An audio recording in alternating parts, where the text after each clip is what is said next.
कि सीसीटीवी लगातार जो है कई जगह जो है जो स्ट्रांग रूम का वो जो है बंद आ रहा है। उसमें हमारे पार्टी के लोग सजग हैं और कहीं भी कुछ आता है तो हम लोग कंप्लेन भी करते हैं, लेकिन ये बार बार लगभग हर जगह जो है स्ट्रांग रूम का जो सीसीटीवी है वो बंद हो जा रहा है। आखिर क्या कारण है? इसमें चुनाव आयोग को जो है सफाई देने की जरूरत है। और आपको हम इंटरेस्टिंग डेटा बताना चाहते हैं जो इलेक्शन कमीशन ने अमित शाह जी के निर्देशों के साथ किया होगा। एक तो आंकड़ा हम आप लोगों के सामने रखना चाहते हैं। ये आंकड़ा भाजपा या एनडीए शासित इन राज्यों से आए हैं जवान।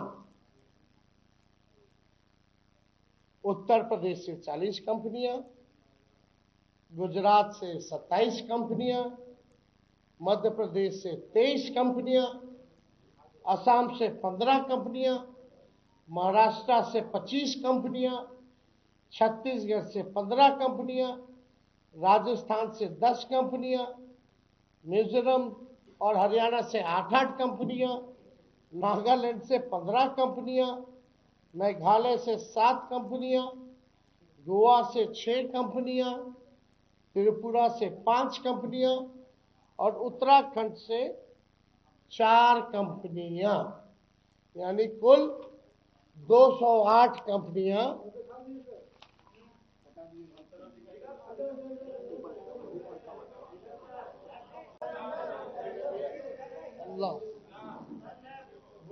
चलिए देखिए, यानी 208 कंपनियां भाजपा शासित राज्यों से उनकी पुलिस आई है। पहले बिहार विधानसभा चुनाव 2025 में सुरक्षा और निगरानी की व्यवस्था के लिए ये गंभीर सवाल जो है खड़ा हुआ है। ये गंभीर सवाल खड़ा हुआ है। बंगाल, कर्नाटका, तमिलनाडु से क्यों नहीं मंगाए भाई? झारखंड बगल में है, यूपी का आ रहा है, मध्य प्रदेश का आ रहा है, झारखंड अब बंगाल का क्यों नहीं आ रहा? दोनों बॉर्डर के इलाके में है। तो मेघालय त्रिपुरा से आ रहा है, नागालैंड से आ रहा है, लेकिन झारखंड, बंगाल और आपका तमिलनाडु, कर्नाटका जैसे राज्यों से क्यों नहीं आ रहा? केरला से क्यों नहीं आ रहा? वेस्ट बंगाल वही हुआ, क्यों नहीं आ रहा? ये तो भाई बड़ा सवाल जो है खड़ा हो गया। पुलिस ऑब्जर्वर में तो मतलब आप कहीं तो जो असंतुलन है, ये जो भी 243 विधानसभा में 68% पुलिस ऑब्जर्वर बीजेपी शासित राज्यों से। आप समझ जाइए, 68% पुलिस ऑब्जर्वर जो है वो बीजेपी शासित राज्यों से हैं। पहले ये जितने भी लोग होते थे वो सीएपीएफ यानी सेंट्रल केंद्रीय अर्धसैनिक बल के जो लोग होते थे उनको लगाया जाता था ताकि निष्पक्ष जो है ऑब्जर्विंग जो है वो हो।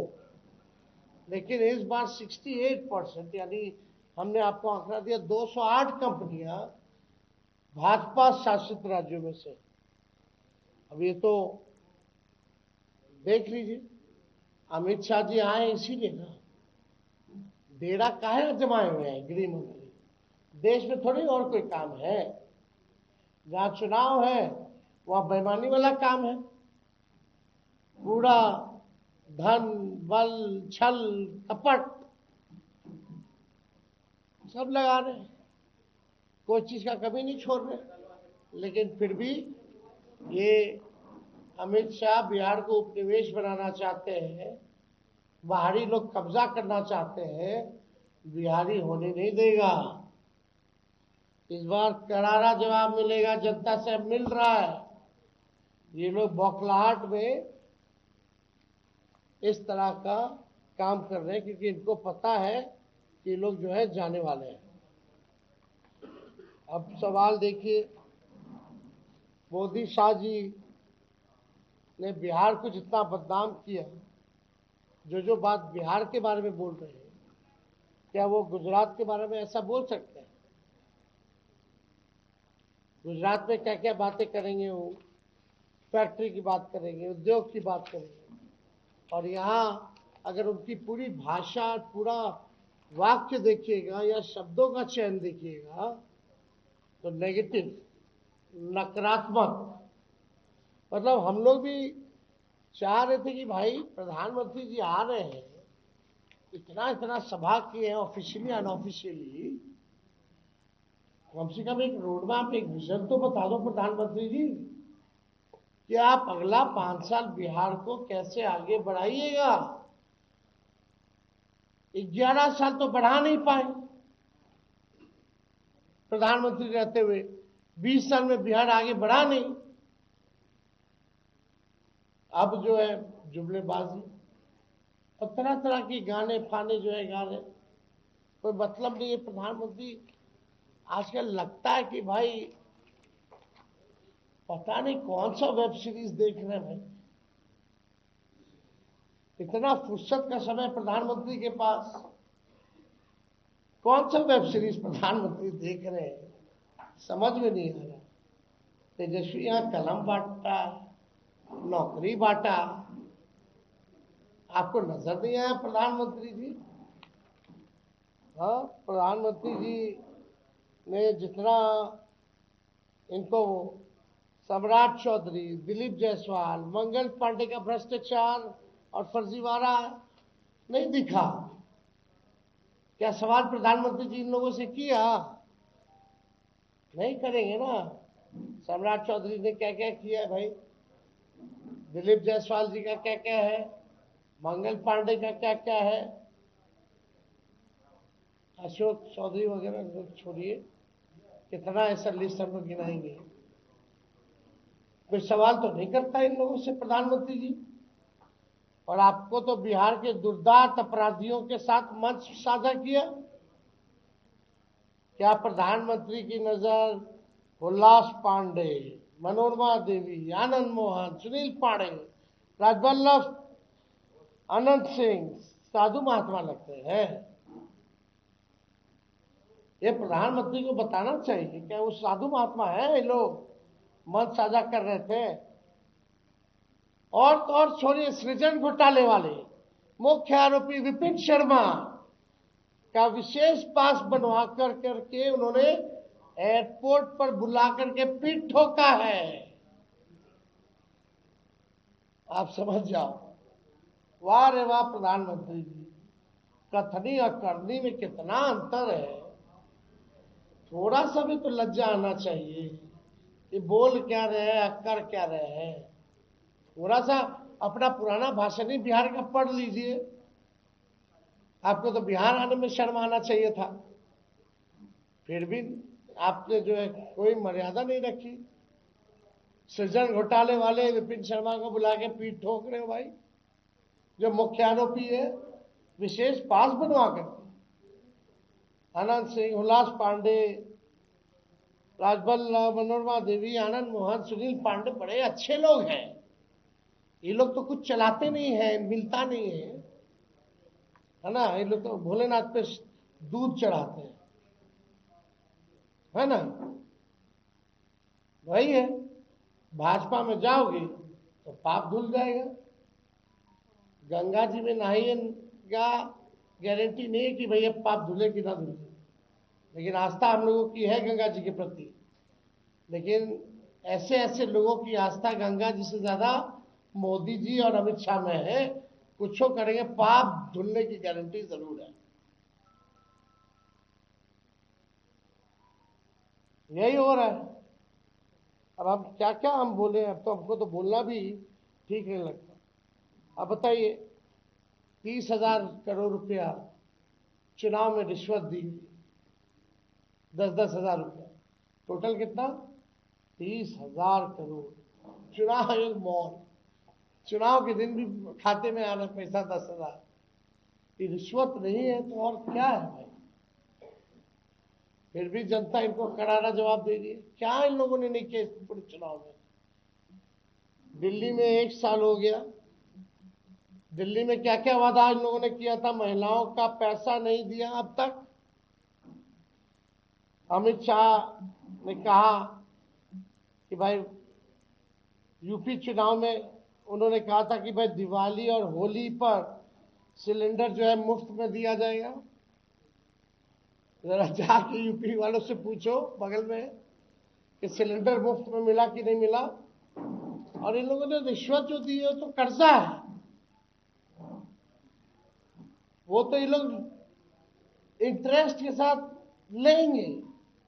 लेकिन तेजस्वी जो माई बहन मान योजना के तहत देगा, 14 जनवरी का तारीख आप लोग याद रखिए, सरकार तो हम ही लोग बना रहे हैं। माई बहन मान योजना के तहत मकर संक्रांति दही चूड़ा वाले दिन अपने माताओं और बहनों के खाते में 30,000 रुपया डाला जाएगा। और ये आर्थिक न्याय के तौर पे महंगाई से सामना करने के लिए उनको सहयोग राशि दिया जाएगा। और ये निरंतर जो है ये प्रक्रिया चलती रहेगी, हर महीने चलता रहेगा। उसने 1 साल का एक साथ 30,000 रुपया हम लोग दे रहे हैं, यानी महीने का 2,500 के हिसाब से 12 महीने का 30,000। तो ये हम लोग तो करेंगे ही करेंगे। लेकिन आप देखिए स्थिति जो है क्या से क्या हो गया है। अब पूरे विश्व में नरेंद्र मोदी ने बिहार और बिहारियों को गाली दिलवाने का काम किया। लगता है प्रधानमंत्री जी आजकल असला बारूद और तोपखाने वाले डिक्शनरी पढ़ रहे हैं। और हमने पहले भी कहा कि भाई हो सकता है कि वेब सीरीज भी देख रहे होंगे। प्रधानमंत्री जी को नौकरी, रोजगार, विकास की बात करनी चाहिए। ये हम लोग जो है चाहते हैं कि भाई कम से कम इस पे हम लोगों ने कोई बात नहीं सुनी कि प्रधानमंत्री जी ने क्या बात। देखिए, साफ तौर पे हम लोग जब आएंगे तो जिस परिवार के पास सरकारी नौकरी नहीं है उस परिवार में एक सरकारी नौकरी हम लोग दिलाएंगे। हर जात हर धर्म में बेरोजगारी है, इसका मतलब ये है कि हर जात हर धर्म में नौकरियां मिलेंगी। तेजस्वी सबको साथ लेकर के चलेगा। माई बहन मान योजना का हमने बताया। जीविका दीदियों को मानदेय 30,000 रुपया किया जाएगा, स्थायी किया जाएगा। जो समूह है, जो कैडर है, जो दिन रात काम कराती है सरकार, उनके लिए, अन्य जीविका दीदियों के लिए, कैडर समूह के लिए 2,000 मानदेय। और जो इंटरेस्ट जो लेती है, देना पड़ता है, वो इंटरेस्ट जो है माफ किया जाएगा। और 5 लाख रुपए का बीमा हम लोग कराएंगे। इससे पहले हम लोगों ने ये ओल्ड पेंशन स्कीम जो है ओपीएस, वो हम लोग लागू करेंगे। ओपीएस को लागू किया जाएगा। जो अभ्यर्थी जो बहाली के लिए होंगे उनका फॉर्म जो है जीरो निःशुल्क फ्री कर दिया जाएगा, फॉर्म फीस नहीं लगेगा। जो भी आपके किसान हैं, सिंचाई के लिए बिजली का इस्तेमाल करते हैं, वो बिजली जो है उन किसानों के लिए मुफ्त जो है वो की जाएगी। जो जनप्रतिनिधि है, जैसे त्रिस्तरीय पंचायत के लोग हों, ग्राम कचहरी के लोग हों, इन सब का जो है पेंशन भी मिलेगा। और इन सब लोगों को जो है हम लोग जो मानदेय जो है दुगुना हम लोग करने का काम करें। टैक्स वगैरह जो हो गए उन लोगों को जनप्रतिनिधि का दर्जा हम लोग जो है देंगे। तो हम लोग कई ऐसी योजनाएं, बेटी योजना हो, माँ योजना हो, ये सब योजनाओं को हम लोग जो है लागू करेंगे। आरक्षण को हम लोग जो है, इन लोगों ने तो खत्म कर दिया, भाजपा के लोगों ने। हम लोग जो है आरक्षण को लागू करेंगे, बढ़ाने की जरूरत है तो बढ़ाया भी जाएगा, और शेड्यूल लाइन के लिए फिर से भारत सरकार को हम लोग सिफारिश करेंगे। तो और भी बहुत सारी चीजें हैं।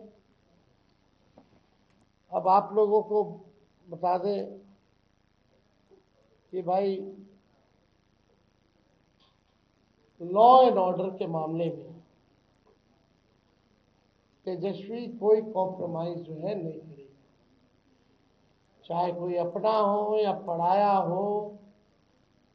अगर तेजस्वी की परछाई भी गलत करेगी तो उसको भी कड़ी से कड़ी सजा मिलेगी। इस मामले में, लॉ एंड ऑर्डर के मामले में कोई कॉम्प्रोमाइज नहीं।